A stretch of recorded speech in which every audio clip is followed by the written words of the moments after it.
Houthi rebels released a video of their purported exchange with the captain of Liberian flag cargo ship Magic Seas before they attacked and sank it in the Red Sea. You have to stop the ship immediately. Over. Captain, if you keep ignoring Yemen Naval Forces contact and instructions, you will bear all responsibility. Magic Seas, this vessel is engaged in lawful passage and request you do not impede my safe passage. Over. A few moments later, Magic Seas exploded. This was followed by cries for help from seafarers aboard the ship. Rebels were even seen entering the ship. Blasts continued from all directions until Magic Seas eventually sank. According to the Department of Migrant Workers, 17 of Magic Seas' crew are Filipinos. Unfortunately, they all survived. Fortunately, they all survived, rather. They were all brought to Djibouti and will be flown back to the Philippines. Aside from the Liberian cargo ship, the Houthis also attacked Greek cargo ship MV Eternity Sea. 21 of the vessels, or 22 of the crew members, are Filipinos. 2 have been reported injured and 2 are missing, but authorities can't verify their identities yet. And we now get updates straight from Secretary Hans Cacdac of the Department of Migrant Workers. Good evening. Welcome to the big story. Secretary, can you give us an update on our kababayans from both ships? Yes, with respect to the MV Magic Seas, the seafarers are safe. 17 of them are fine, and they are slated to come home on the 11th of July. That's 2 days from now. So we are waiting their return, their safe return, and we will provide the necessary arrival assistance, as always, directed by the President. With respect to the MV Eternity Sea, unfortunately, it's a different story.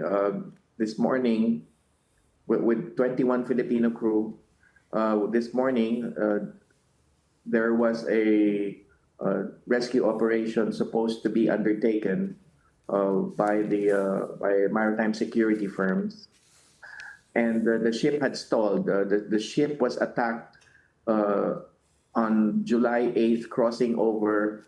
July 7th, crossing over to July 8th, so midnight and onward. It was attacked by rocket propelled grenade fire and hit, unfortunately, the engine room and the bridge and the communications section of the ship, which stopped or which blocked communications, the possibility of contacting the seafarers on board, especially the Filipino captain. The ship was on its way to Jeddah. It had come from Egypt to Somalia to Jeddah. And between Somalia and Jeddah was the time that it crossed over to the middle of the Red Sea off the coast of Hodeida, Yemen, and that's where the attacks ensued. And so the ship had stalled from where it was attacked. And as I said, this morning, we met with the families. The President provided instructions to take care of the families. So we met with the families and the ship owner, who assured the families that there will be rescue operations, or rescue operations were underway. However, at around 1 p.m. Philippine time, we received word that the ship had sunk. As to why or how, in terms of the events that occurred since the time that the rescue operations transpired, we will have to find out, because when the rescue teams arrived and the ship had sunk, there were 5 Filipino seafarers on the water, and they were in life vests, and they were all rescued.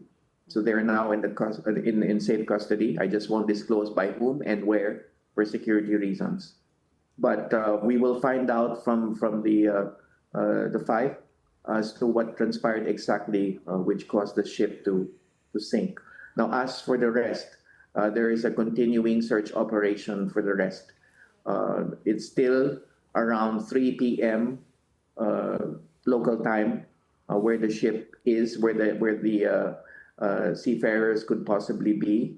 But we're hoping, of course, that they will be found. So there's an ongoing search. What complicates the search is that the presence of still armed skiffs armed small boats and armed, of course, with armed individuals on those boats. So that's what's complicating the situation. But nevertheless, there will be there is an ongoing search operation, and we hope that more seafarers will be found.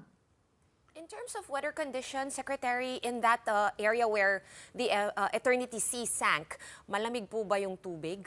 Or it's, a bit more temperate?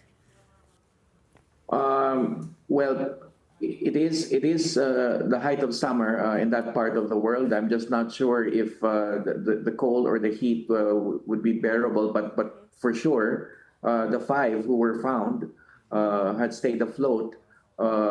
As to how long, I'm not sure, but they had stayed afloat enough for them to survive. So they were found, and hopefully the others too will be found. Based on their account, the account of these 5, other Filipinos could still be found.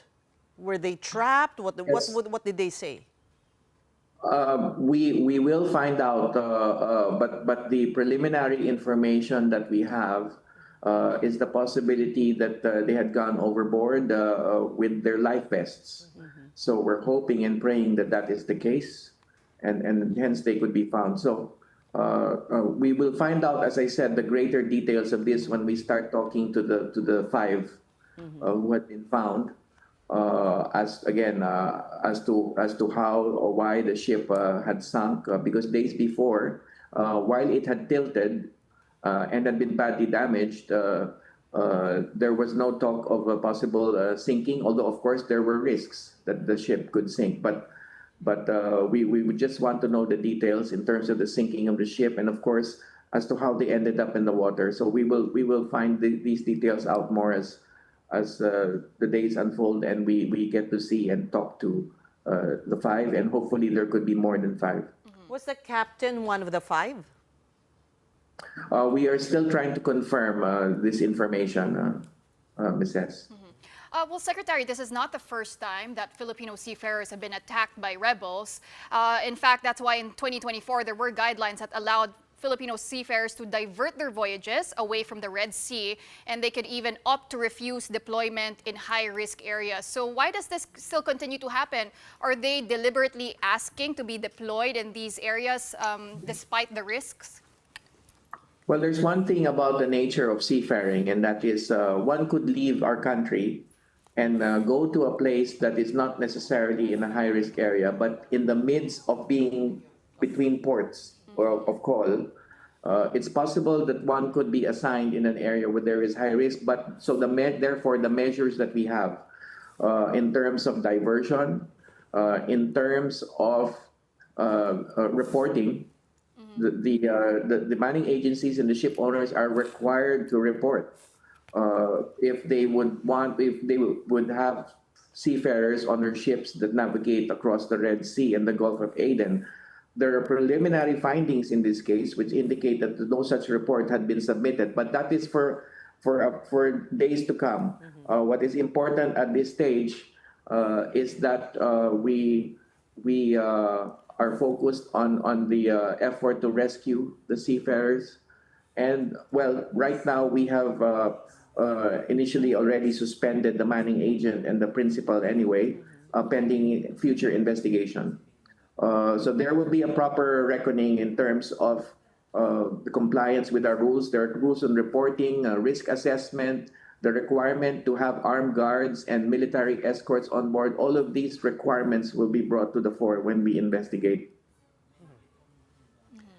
And Secretary, can we also get an update on the Filipinos, the OFWs who were repatriated from Israel and Iran? I believe a total of 72 have already come home. What's the latest on them, and will there be more on their way? Yes, a total of 72, and there will be more on the way.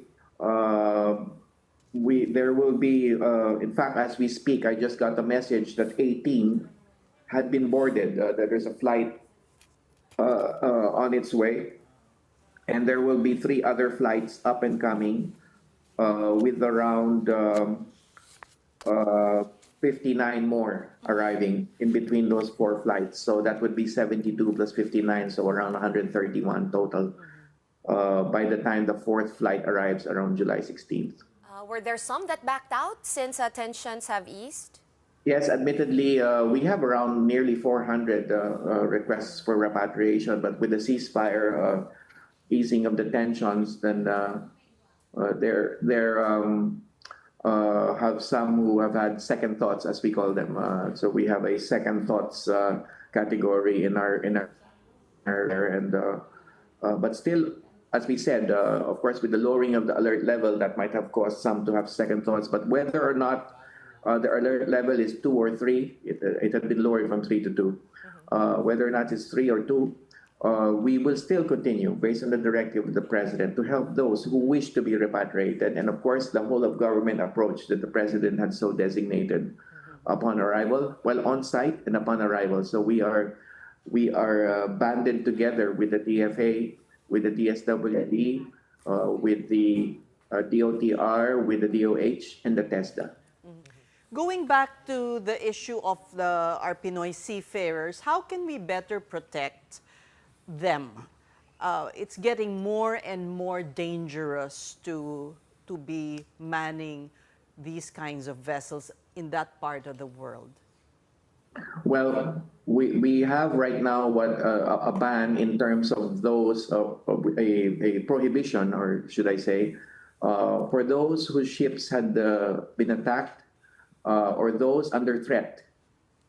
So we already have that in place, but of course right now the matter on an absolute prohibition could come to the fore, given the occurrences here as of late, and we cannot ignore the fact that this perhaps could be a grave attack, the gravest attack of all to our seafarers on board ships along the Red Sea.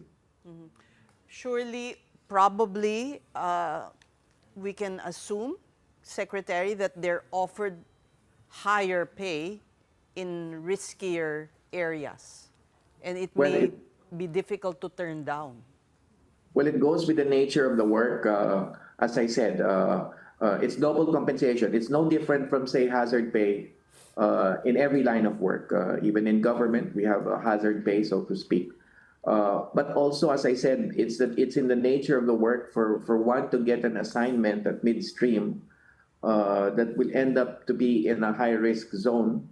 And that is why we have mechanisms of reporting. And we need to mention the right to refuse sailing. Because if there is a freedom to navigate on the part of the ship owner, there is a right to refuse sailing on the part of a seafarer. So if one, for instance, is told that he or she will not board a ship that will fly a high-risk zone upon departure from the Philippines, but will be eventually made to do so in a certain port of call, then we have regulations on how to exercise this right to refuse sailing, which can either be in written form. We have a specific department order on this, which could either be in written form or verbalized. Kung hindi kaya o kinakabahan yung seafarer na isulat yung kanyang right to refuse sailing. So we have the mechanisms in place. Last year, over 200 seafarers exercised this right to refuse sailing. So many have actually refused and exercised this right to refusal. In fact, our rules even say that if they refuse, they will be given 2 months' salary and free repatriation without any form of discrimination practiced upon them, meaning they will not be stigmatized. They might be blacklisted or, Yes, there's no such risk. We have these mechanisms in place, and in the case of the Eternity Sea, it was a Filipino captain who is the captain of the ship. So we will definitely look into this case and how else we can have tighter, stricter regulations and thereby prevent any further occurrences. We do hope they are found safe and sound in the middle of the sea. Thank you so much, Secretary Hans Cacdac, Secretary of the DMW.